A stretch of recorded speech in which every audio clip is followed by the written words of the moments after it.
paripurna hari ini, alhamdulillah PBD Provinsi Jawa Barat 2026 sudah disahkan di paripurna dan dari prediksi 29 triliun, alhamdulillah naik menjadi 30 triliun lebih, dan itu melampaui target dari RPJMD bahwa pendapatan itu setahunnya naik 3% minimum ya. Berarti kalau 3% itu kan kurang lebih 1 triliun. Nah ini kan kita udah naik 1,3 triliun ya. Dan alhamdulillah walaupun ada ketertundaan dana transfer dari pusat 2,4 triliun, tetapi APBD kita totali hari ini disahkan di 30,1 triliun lebih itu, dan itu menurut saya prestasi. Kenapa?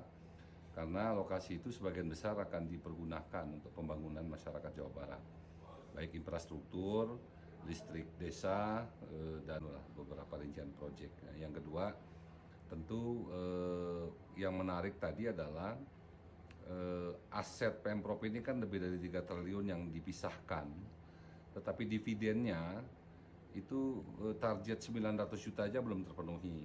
Nah, maka kita minta pansus BUMD di provinsi untuk bertemu dengan Pak Gubernur untuk menyatukan holding BUMD, dan Pak Gubernur akan menarik aset-aset yang dipisahkan untuk langsung B2B-nya itu dengan kerjasamanya dengan pemerintah provinsi, tidak lagi dengan BUMD. Contoh ada hotel Ibis dan Pullman ya di depan ini ya.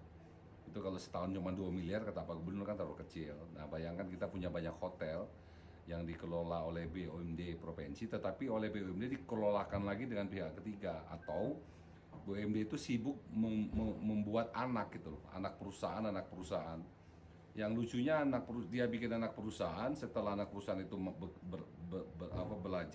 berdiri, dia mau menggabungkan anak perusahaan dengan induk perusahaan, kita harus beli sahamnya gitu loh. Jadi ini kan jeruk makan jeruk, jadi menurut saya udah nggak sehat. Nah tentu yang ketiga adalah dividen Bank Jabar ya. Bank Jabar itu kita berharap bahwa Bank Jabar ini juga memberikan setoran dividennya juga ke PAD juga harus dinaikkan ya, tidak 250 tapi targetnya bisa 400 gitu. Nah menurut saya struktur APBD 2026 itu semakin banyak alokasi anggaran kegiatan proyek yang berdampak langsung ya kepada pertumbuhan ekonomi di masyarakat.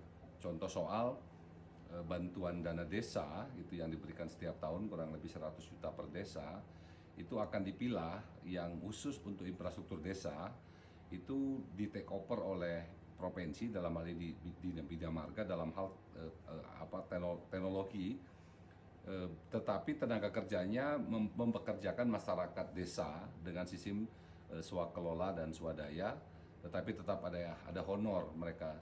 Kalau di desa itu seperti kerja bakti tapi dikasih uang gitu. Nah ini perlu diapresiasi bahwa Pak Gubernur ingin menjaga kualitas pembangunan jalan-jalan desa dengan betonisasi itu dengan standar yang kualifikasinya baik gitu. Sehingga kalau Kabupaten A, Desa A tahun ini sudah dibantu, maka tahun depan Desa A dan Kabupaten A tidak lagi dibantu, tapi pindah ke Desa B, Kabupaten B. Kabupaten sudah dibantu, nanti pindah ke Kabupaten C, Desa C gitu. Jadi sehingga lamak pemerataan bantuan dan pembangunan di Jawa Barat itu akan merata gitu.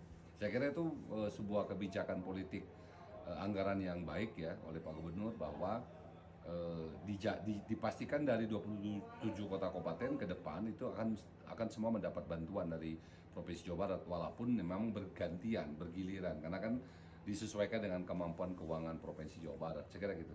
Persen harus naik menjadi 7,96%.